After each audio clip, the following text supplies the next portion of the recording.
On this episode of What's Going On with Shipping, are U.S. ports empty?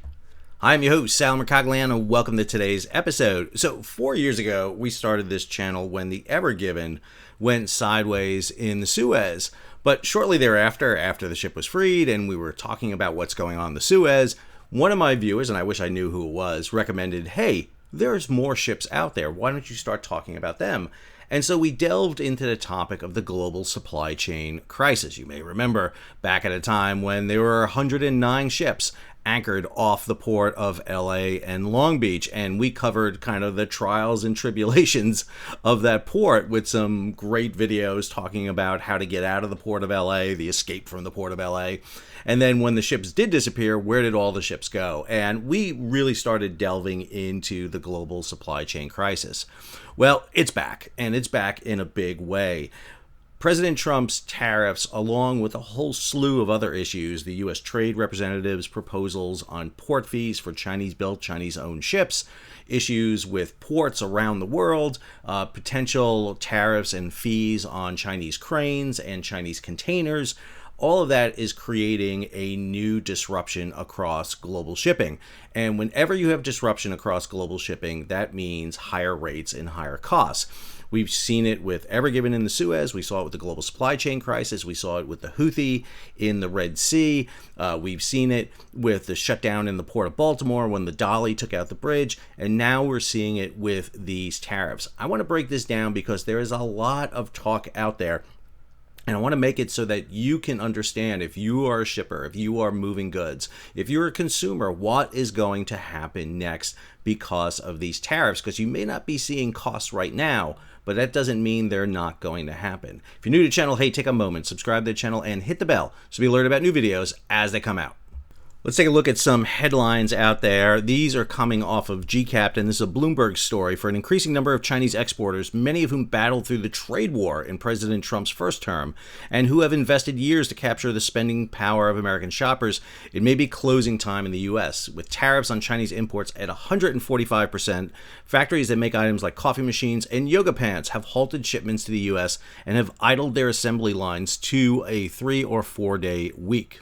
Then you get this story from Hapag-Lloyd customers. Hapag is one of the largest ocean carriers out there. They're in alliance with Maersk, the Gemini Corporation. Hapag-Lloyd customers have canceled 30% of their shipments to the United States from China, spooked by the trade conflict between the world's two largest economies. Instead, there's been a, quote, massive increase, unquote, in demand for consignments from Thailand, Cambodia, and Vietnam. This article over CNBC, and I know people has views about different news outlets, but Lorianne Laraco is one of the best maritime reporters out there. U.S. ports, Los Angeles, Long Beach, see steep drop.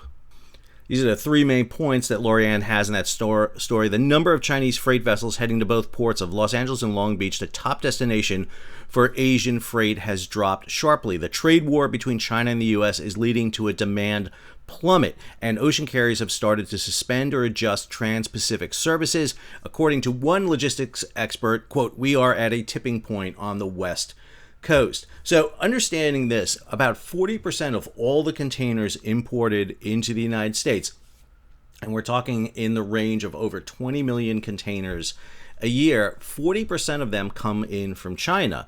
And of all the containers that come into the United States, about half of them come into the LA Long Beach complex. It is the largest marine terminals we have in the United States. Obviously, Trans-Pacific, LA and Long Beach is an obvious choice. However, with the new lane of the Panama Canal that opened in 2016, we started to see, starting in 2017, a shift over to the East and Gulf Coast. That was accentuated back when we had the supply chain backup, and when everything backed up at LA and Long Beach, cargo started going more through the Panama Canal. And then we had labor issues on the West Coast. We were in the midst of a labor renegotiation with the ILWU. So we saw everything shifting to the East and Gulf Coast. Matter of fact, over 50% of cargo was going to the East and Gulf Coast. That has since kind of returned back to where it was. And so LA in particularly is a good bellwether for us to measure what's going on with cargo coming from China.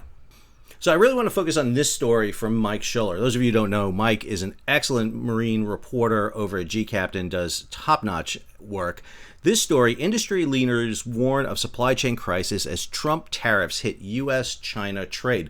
So in this story, Mike looked at three kind of leading advocates in the maritime industry and looked at data that they are putting out. First, there was this thread from Ryan Peterson, the CEO of Flexport. It's gotten a little bit of traction here as this tweet has gotten 2.7 million views since it went out on April 23rd. In the 3 weeks since the tariffs took effect, ocean container bookings from China to the United States are down over 60% industry-wide. Now, you have to be careful about that stat, 60%. So trade's down 60%. From China? No, the bookings coming out of China are down 60%, and we're looking at week-to-week numbers here. So it doesn't mean we've dropped 60% of overall trade from China. What we're seeing here is a reduction in the amount of bookings coming out of China to the U.S., down 60%. Now, that's nothing to sneeze at. That is a huge number. It is massive. However, you have to be a little bit of context here to understand what is being said. So Ryan goes on with this thread, $600 billion worth of goods from China every year, 95% via ocean freight. These goods sell at a retail of about $2 trillion. If the tariff on China continues at that level, we will see a $2 trillion hit to economic activity in our country. We will also have mass shortages this summer as the goods don't show up. Remember, when you hit that Amazon button on your phone and things show up at your house a day or two later, those goods have been moving for 4 to 6 months prior to this. And so when the tariffs went into effect in early April, those ships were already getting ready to sail. And what we're going to look at is where ships are on the Trans-Pacific route, because it's really important to take a look at that too. So Ryan is making a big point here. The impact we're going to start seeing here isn't in April. It's going to be in May and June where we start feeling that crunch. He goes here, companies stocked up on inventory in anticipation of April 2nd, so it will take a while before the shortages hit. Exactly true. What we saw was a massive front loading in the first quarter of this year. So for example, the Port of LA had over an extra 50,000 TEUs come in above and beyond what they normally have. And so the first quarter in LA is the best quarter they've had since last year, which was a record year, and before 2021, which was the record year. So, I mean, ports had big first quarters. With bookings down 65%, ocean carriers canceled 25% of their sailings from China the last 2 weeks. All right, I'm going to differ a bit here with Ryan's stats. I'm not exactly sure where he's pulling that number. The last report by Drewry's had a 10% cancellation so far. If we break down this data a little bit more here, you'll see this is as of 18 April. The east-west trade lanes, Trans-Pacific, Transatlantic, and the Asia, North, Europe, and Med, out of 713 sailings between 21 April and 25 May, 72 sailings have been canceled. That is 10%. However, Drewry is predicting that over the next 5 weeks, the large majority of those cancellations will be on the Trans-Pacific eastbound, and we're waiting to get the next stats here. We should be getting a report the next day or two on an update on these cancellations. Ryan notes here that we expect to see a bullwhip effect here as Trump relaxes the tariffs. Got a story on that here in a minute. All those canceled orders get rebooked, creating a huge surge, and this is going to cause havoc in the ports.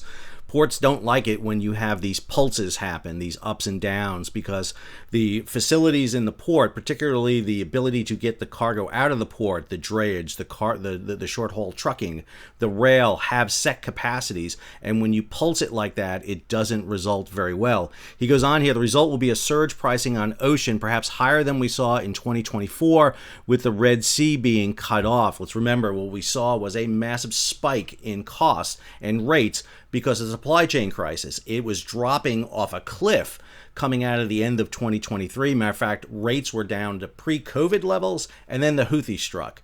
And the Houthi, not because they're hitting vessels, but because of the threat of them hitting vessels, caused rates to go around Africa, and that spiked ocean carrying rates.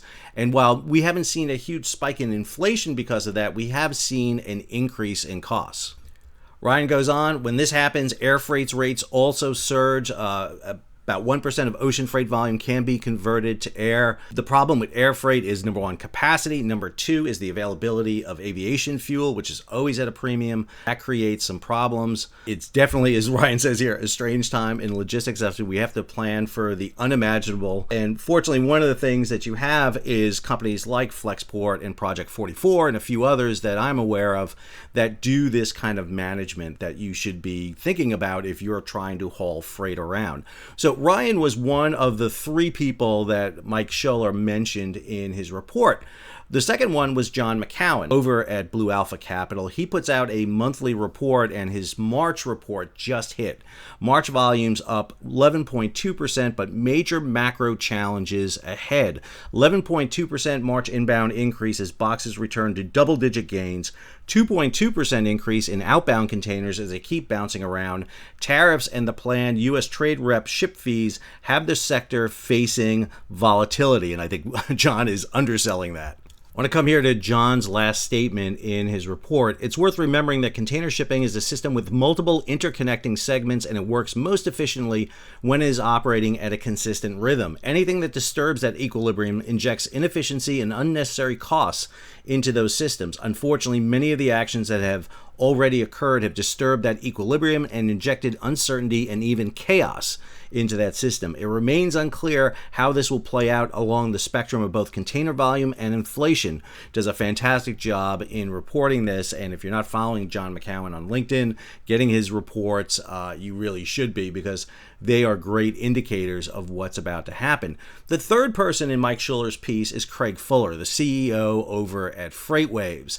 His company does a system called Sonar. It's an analysis of looking at different metrics in shipping. But one of the measurements that Craig noted yesterday was year-over-year trucking activity out of Los Angeles. So one of the measurements they do at Sonar is look at what they call tender volume index. And that's looking at basically bookings out of Port of LA. He talked about the fact that it's down 23%, will likely drop to 50% in the coming weeks if there isn't a trade war resolution. Massive layoffs coming to the West Coast trucking sector.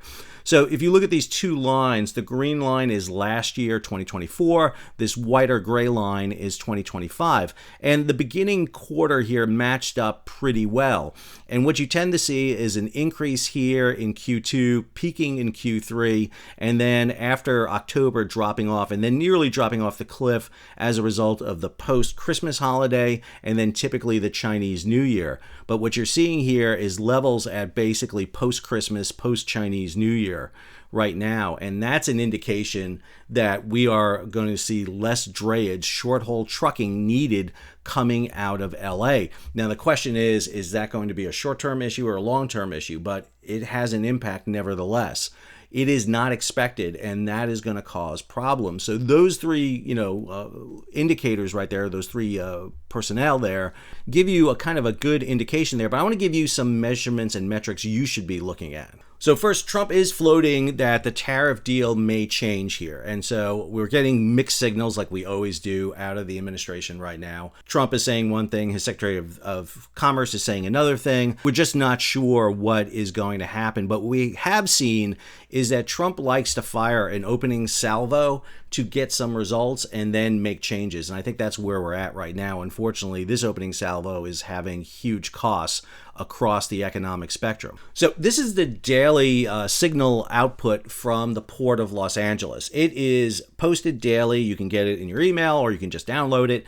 This is showing you what is coming in and out of the Port of LA. Now, LA is one half of the LA Long Beach complex, but LA is the larger one when it comes to containers, but not by much. This shows you 13 vessels on berth. The average time on berth is 4.2 days. That is exceptionally long in port because of the amount of cargo that comes off ships in LA and Long Beach, unlike most other ports where you offload 20 to 40% of the cargo. At LA, it's anywhere from 80 to 100%. There are 94 total planned vessels with a total planned container over the next couple of weeks of 211,000. When you get into the details here a bit, what you see is week 17, the week ending April 26, is up over 56%. That is largely due because those ships coming in are coming in prior to the tariff. If you had sailed prior to the implementation of the tariff, you were booked on ship, you are not paying that tariff. Week 18, you're seeing that impact, 10% down, and then week 19, 32% down. Now, I will tell you that the week 19 was much higher here in terms of that. We were at almost 50% downward of numbers here, but that number has been ticking back up. And when you look at this, you can actually break down the number of vessels. You can actually see vessels that are coming in here. So, for example, CMA CGM George Washington coming in. You can look down here at other vessels, YM Anonymity. I'm not going to say that right. I apologize. Coming in, you can see where these ships are. And if you head over to marine traffic, you can see I cleaned up marine traffic. This is just showing you ships that are crossing the Pacific right now with a port of LA as their destination. So right here is that CMA CGM George Washington out of Asia right now, heading across. If we look over here, here's the Everfront. Here's that CM Anonymity coming across. So this is one of those vessels that are heading out, and we're starting to see some vessels coming out of East Asia right now.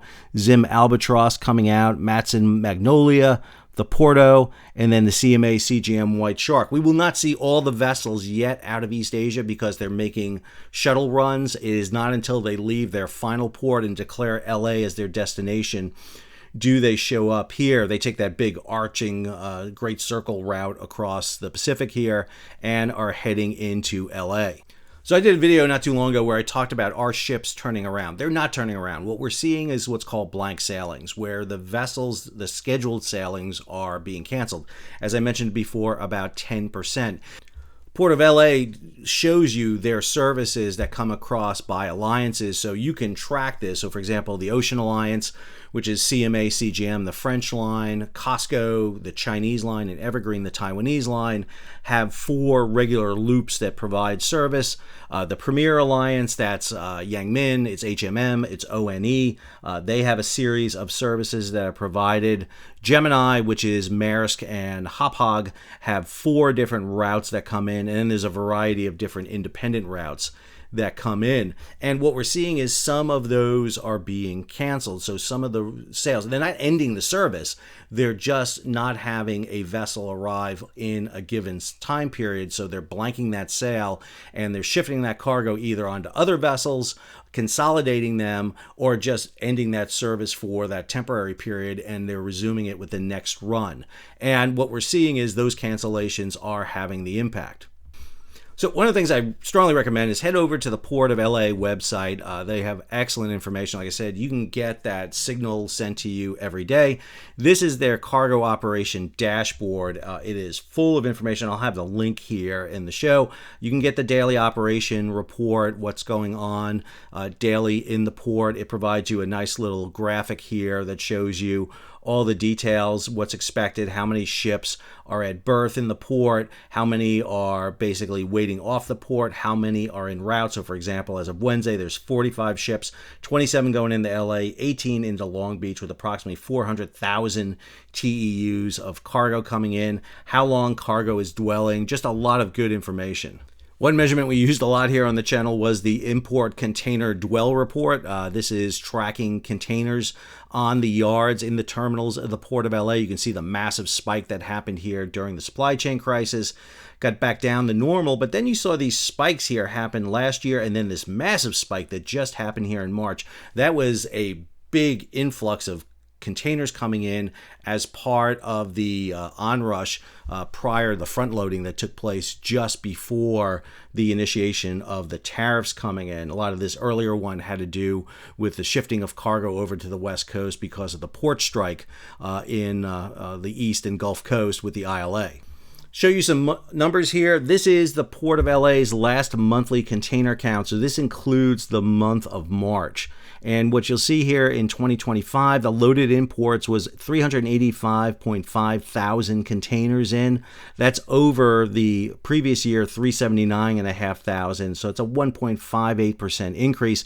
If you look at the calendar year, 2.5 million containers versus 2.4 million containers, that's up 5.2%. So the first quarter of the year is definitely showing an uptick. The question is what happens in the second quarter. When you look at annual numbers here, again, go back to 2020, you saw that 9.2 million, that was down for over the past 3 years previously, but then the biggest year ever in 2021, down in 2022, down in 2023, and then a massive spike in 2024. So you got to be careful when you hear people talk about year-to-year numbers right now, because LA had an exceptionally good year last year. It was up to its second highest year.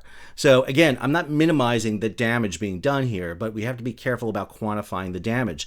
And just so you're not overly reliant on the Port of LA, this is the Port of New York, New Jersey. Again, marine traffic showing you vessels that are calling in the Port of New York, New Jersey. You can see that line of container ships coming around from Africa. This is fairly new. This is because of the shift that we saw happen as a result of the Houthi. Typically, those containers were coming out of Europe through the Med, but now we have vessels going directly there. So, for example, you'll see these type of vessels coming in, not the biggest vessels in the world, but they are coming in. So we're seeing vessels. So here's Maersk, Hartford coming in, and then vessels coming up along the east and Gulf Coast up to the Port of New York.